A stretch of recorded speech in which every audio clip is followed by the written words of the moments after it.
alhaja olúwayẹmísí cole àti Muhyiddin Ashogbon ọmọ láwálé lélọ́dún hamdan wa shukuran lillah. onílàyájọ́ ìrántí tí ó ṣe gbàgbé nínú ayé ẹni ọjọ́ táyé kí màmá mi kú ewu tọ́ǹkì bàbá kú oríire celebrate mo máa pẹ́ mi wá o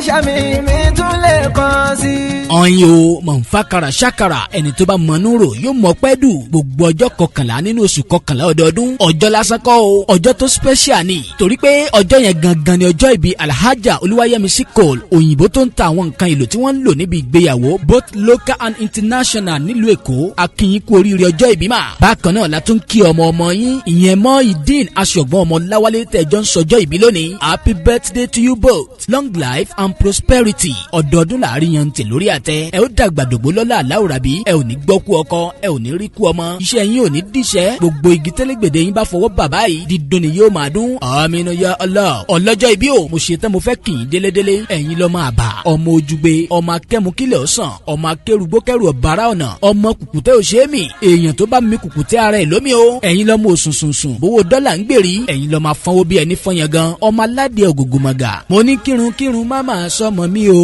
ọmọ ojúgbe kì í rájò kó má bọ̀ ọmọ ojúgbe ẹ̀yin tún láya wọn nílùú èkó àrómisá lẹ́gbẹ̀lẹ́gbẹ̀ èkó àdèlé tàǹgẹ̀rẹ̀ ti ń sáré ju ènìyàn lẹ́sẹ̀ méjì lọ èkó ìlú òkun alágbálúgbò omi ìlú ọ̀sà alágbálúgbò odò ọmọ àfínjú ọjà márùn gbẹ̀ndẹ́kẹ́ ọ̀bùn ọjà wọn apá síọ̀síọ̀ alhaja olúwayẹmísí cole àti Muhyiddin Ashogbon ọmọ láwálé àṣeyí sàmọ́dún ó àṣàmọ́dún sẹ̀mí ìgbà ọdún kan ni.